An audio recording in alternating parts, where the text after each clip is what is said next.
Hello everyone, it's Scott and welcome back to another episode of Sky Factory 2. So in the last episode we had just set up the beginning of our factory. So we have some Stirling generators, a sag mill, and an automatic sieve. And so what we're going to do is we're powering our Stirling generators from lava generated by our lava farm.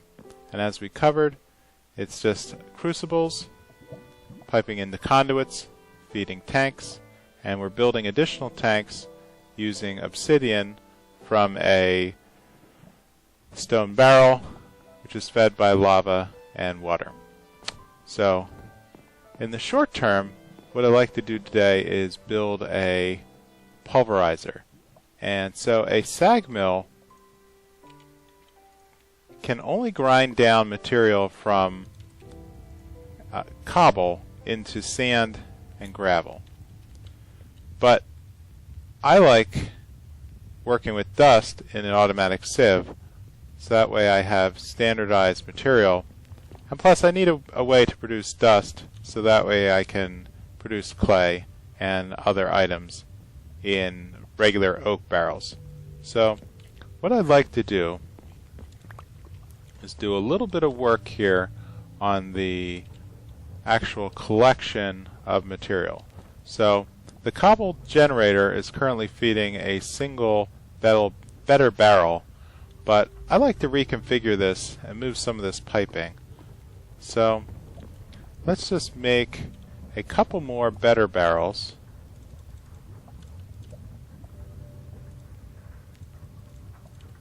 As I figure out what I'm doing. So to do that again, it's just some chests combined with oak and then topped off with a plank. So what we can do is I'd like to put the barrel a little higher up here and then reposition these like so, and they should start filling with cobble. So I'd like to break this one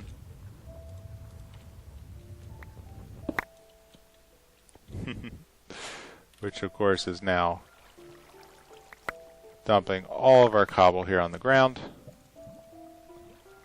but we can very quickly transfer it by double right clicking on the better barrel, and that'll move all of the material that matches whatever's in the better barrel up above.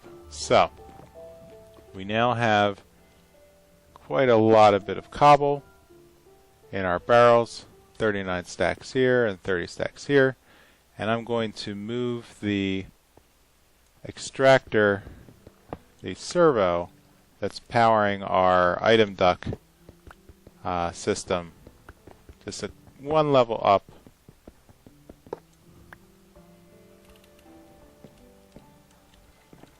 underneath this barrel.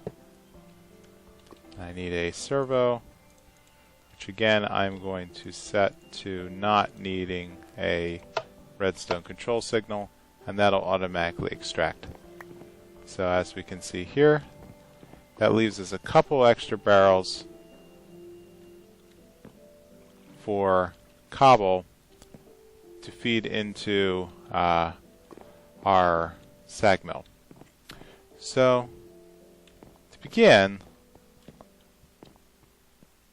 what I have here is our sieve is powering a chest that I placed up on the upper level, so that way it gives us better accessibility to the products of the sieve without having to run upstairs and downstairs all the time. And so in between episodes I've ground down a number of products here, and as we can see, it makes it a lot easier to move items into our smeltery where we can produce ingots. And so what I'd like to do at this point is work on a pulverizer, and let's just knock one of those out of the way. So it's going to require some copper, some redstone, some gold, and so let's get to work. So, in the interest of making this easier, I'm just going to move a lot of these ingots into my inventory and then take advantage of the autocomplete feature of the NEI system. So what I like to do is start with the redstone coil, reception coil. I'm going to need 2 gears. 1, 2. I'm going to need some flint. And we're going to need to build at least 1 piston. Of which I'm going to need some oak wood and some additional cobble. Oh good, I still have some upstairs.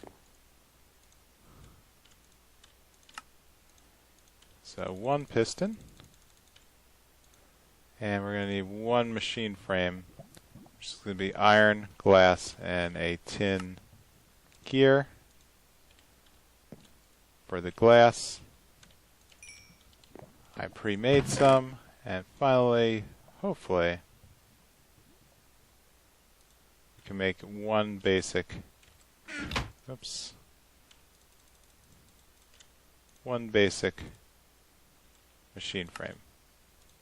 With all those parts, we can now produce 1 basic pulverizer.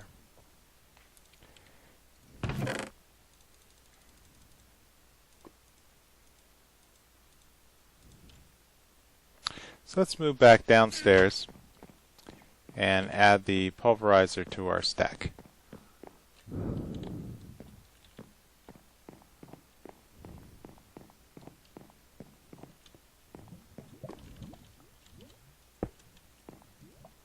So the pulverizer takes redstone force. It's going to grind whatever we put it in the blue socket and produce outputs in the red sockets. And we can speed up the pulverizer, like many things in thermal expansion, by adding capacitors underneath the redstone power. And there's also some augmentation that can occur. So if we upgrade the pulverizer beyond a basic pulverizer, this will add more augmentation spots, which will give us the ability to add more features like increasing the secondary chance probability, etc., etc. So for this purpose, I'm just going to grind sand, and we'll just show how easy it is. Once we've added sand to the mix, the pulverizer is going to burn down the redstone force and produce dust here on the right. So we're doing a lot of things right now with our little Stirling generators here. Might actually need 1 more Stirling generator to almost out of fuel. Definitely out of fuel over here.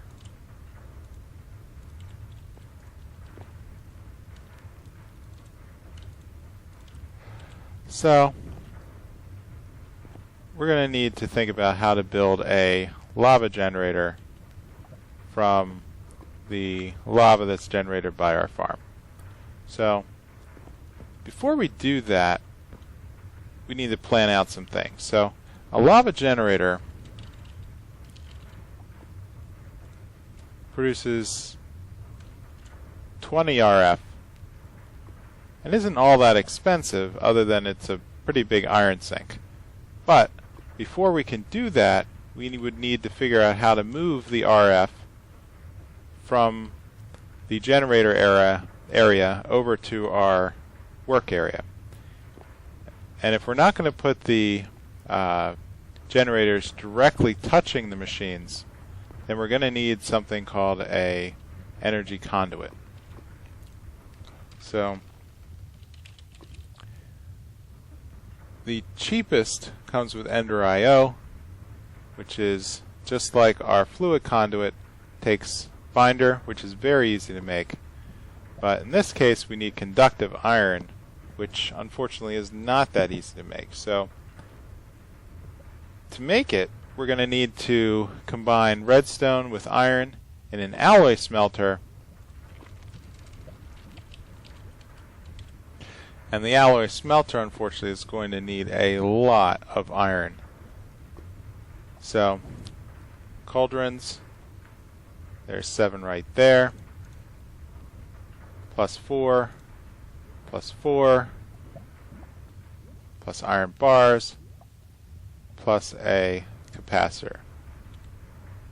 Now, fortunately, I think we've ground down enough iron that we can, I think, produce a alloy smelter just from the material we have. Fortunately, we have 32 iron ingots. Let's see if we can work our way here. So, we're going to need a basic capacitor.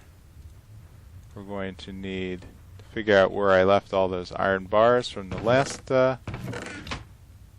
product. Here they are, 12. So, we need to make a machine chassis. We need to make a cauldron. And then we need to make some furnaces. And that should be enough to produce 1 alloy smelter. So, we're going to take our remaining iron, our redstone, and head back downstairs.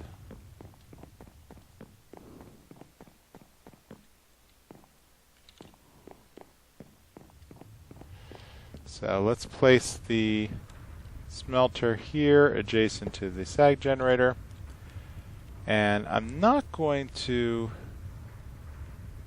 do a lot of work with the alloy smelter, so a lot of times we can turn this off so that way it's not consuming, it won't be burning RF unless it's explicitly unless products are explicitly placed in here. So for right now, it's going to want to charge, well, everything's charging off of these 2 Stirling generators. And so what we're going to want to do is build 3 pieces of progress. So that's going to build 3 conductive iron.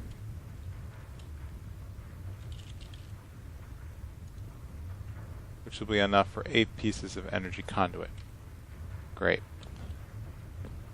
So, while that's running, let's check on our machines. We're almost out of dust. So let's add it back in. You can see the pulverizer is slowly producing dust. The generators are still ticking. Let's check upstairs and make sure that there's enough spots open in our receptive chest. Oh, still looking pretty good. Great. So one other thing I think we can do while we're waiting for material to process is we can start working on our farm. So, thanks to the tree farm, we've been producing a lot of leaves, which has left us with a lot of dirt. And so, what I'd like to do is start a vegetable farm over here in the area next to our stairwell. So, this is actually going to be fairly simple. So I've spec'd out a 9x9 area which will accommodate a 4x4 buffer around a central piece of a central water source. 1, 2, 3. Did I miscount? 1, 2, 3, 4. 1, 2, 3, 4. Great, I did miscount. Okay, so the goal here will be 1, 2, 3, 4, and this will be our water spot. 1. I'll have to repair this at a later time, but in the meantime, this should be more than enough space for us to get started with some farming. So, let's take stock of what we're able to farm at this point. So, let's grab our bucket.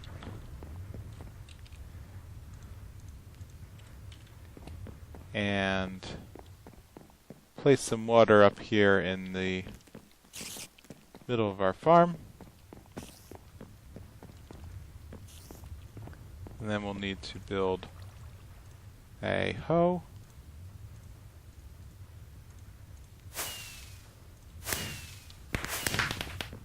Now from all this sieving, we have some seeds. We have sugarcane and carrots. So what we don't have yet are potatoes or any of the more exotic stuff that we get when we are sieving dirt. So from sieving sand, we're able to get cactus seeds and cocoa beans, I think came in from the dirt. But that's something that's harvested a completely different method. So, guess who forgot to light up the light up the farm. So here's a little tip for people playing Sky Factory. The F7 key shows areas that are underlit. So here I have some spots in my farm that have a very low light level that are low enough that if I actually move 25 spaces away, I run the potential of spawning items, spawning creatures in the in my farm area. So that's not something I really want to do. So I'm going to place a couple of pieces of glowstone around the farm area to keep it well lit enough that I don't run into this problem again. So to do that, let's just build up a little. Let's see, this looks good right about here.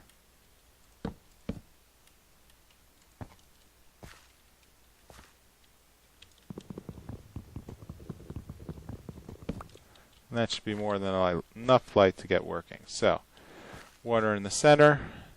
Standard Minecraft is that any block within 4 spaces of a water source can become irrigated, and an irrigated block can grow seeds, can grow products. So let's move all this down. Carrots, sugarcane, regular seeds.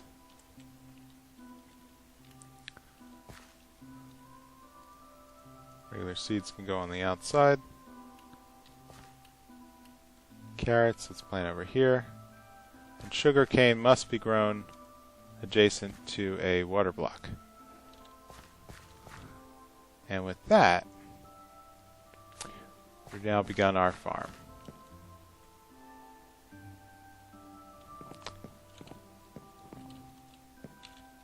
So let's take a look at where we are in the... So we produced 3 conductive iron. We're also running out of power in our Stirling generators. And I'm transferring lava by right-clicking on my tanks and then moving back and forth. So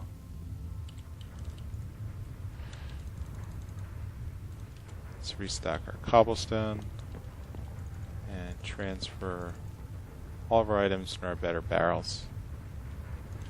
60 more dust, and we still have plenty of dust over there. So, let's go find where we put our conduit.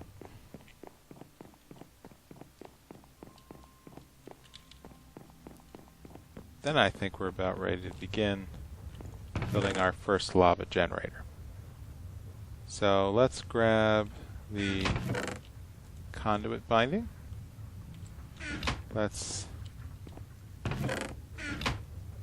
place the 3 conduit in the center, followed by our binding around the outside, and we produce our first pieces of energy conduit.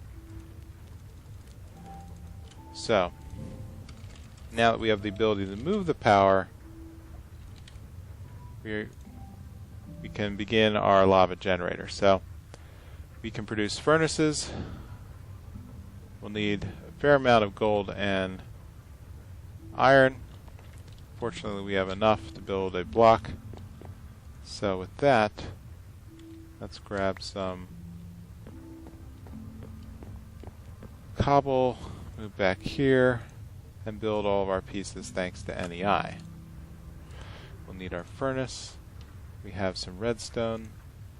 We just need to build a block of iron. And like that, well, we need to bring in our gold. And like that, we now have our first lava generator.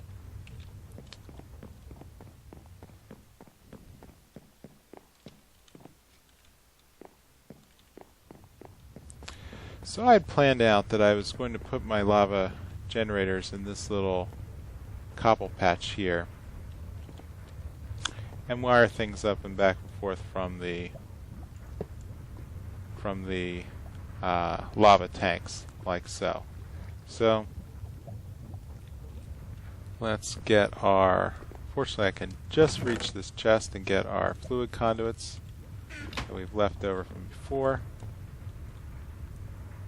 Let's place conduits like this to extract and place the lava into the lava generator. So, not sure why this isn't working quite yet. I think one of the funny things of Ender.io is that, well, let's see, that should be extracting. I think this needs to be set into a insert. Is there some other weird rule that this can only insert on the side?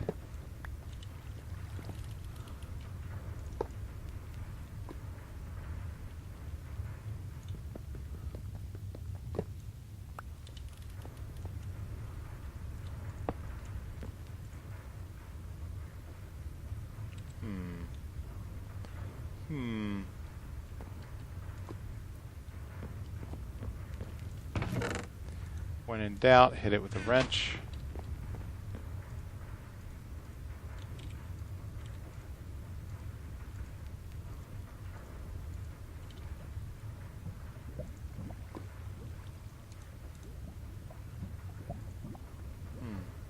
Oh, well that's silly. Not active with signal. We'll make it always active. And like that, we are now filling our lava generator with lava, which is producing redstone force. So, sorry about that. A little bit of a brain fart. So, let's move the lava generator down underneath as planned. And we can start moving some energy conduit, which we can see is now powered at 640, which will draw redstone force from the reservoir. So, what I'd like to do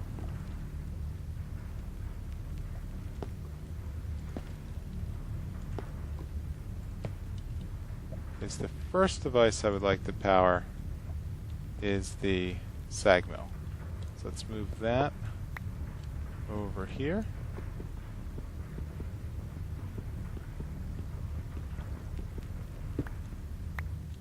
That seemed to take a while. So the sag mill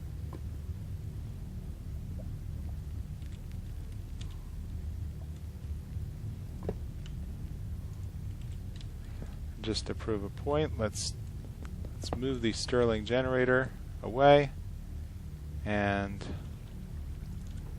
if we fill it, it should be inserting. Yep, there we go. So this is extracting redstone force and refilling it as it's being used. So the next step is I'd like to create a item source that automatically feeds cobble into the sag mill, and that's pretty simple because all we need to do is build an item duct. What I'm missing though is additional servos, which I think I have, yep, one left from before. So let's place a item duct to extract from this barrel and insert it automatically over here. Let's get this out of the way.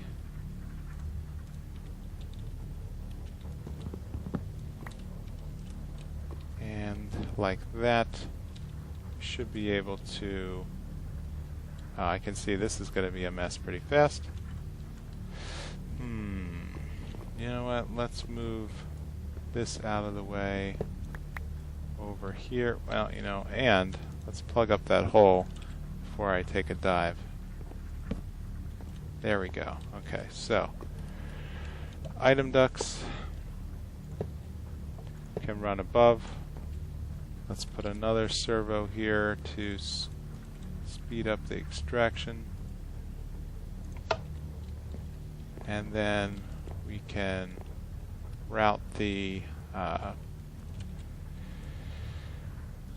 we'll route the cobble down like so.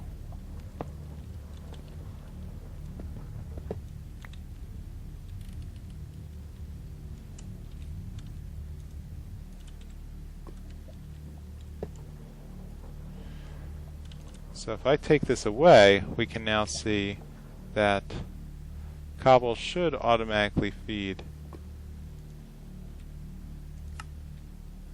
Let's see, this is going to come in from the top. Oops, I'm sorry, not from the top. From the side.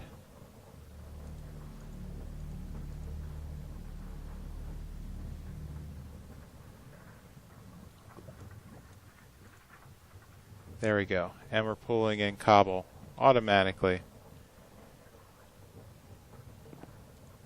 Then we need to power this on the top with our redstone force, which is now filling up again. And what we need to do is feed the output of the sag mill into some better barrels. So let's make a couple more barrels. You know what, my inventory is getting a little full, so let's place this excess material back up into this chest. You know what, I could probably use the transfer pipe and the transfer node until I get something, so I'm able to build a couple more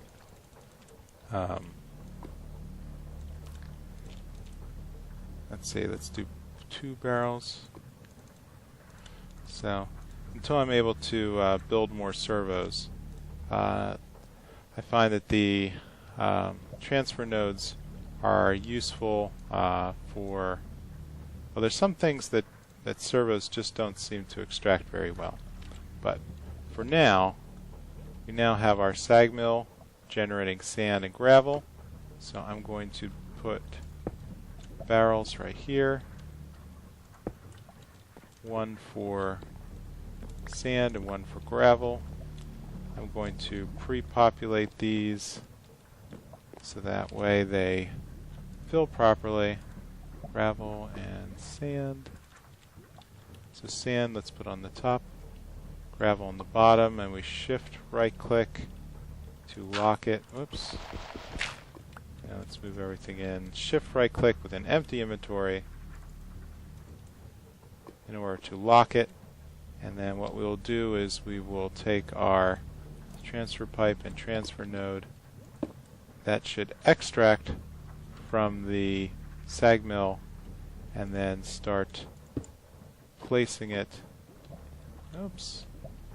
You know what? This is a bad idea.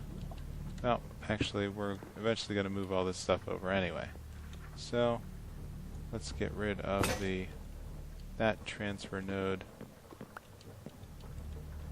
So that way we only have a straight path from this transfer node into the barrel, and we can see that it's ticking up in sand automatically as it's extracting from the sag mill.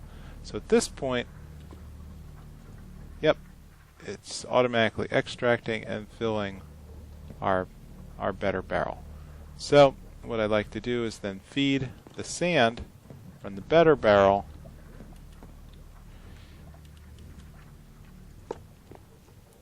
into a pulverizer, which we've just placed here.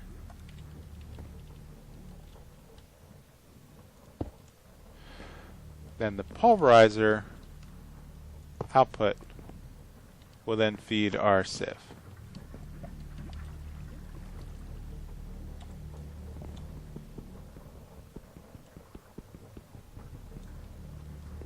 And I am running out of equipment.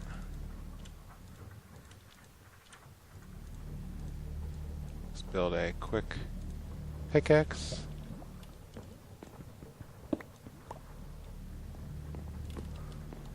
And this will be the plan for our production line. So with that, I'm going to call it an episode. And what I'd like to do next time is build out the energy conduit and feed these with RF power, so that way everything is automatically flowing and producing items in our sieve. We'll then feed the sieve back up to our upstairs chest, and that should basically create a ore production that is safely hidden out of sight.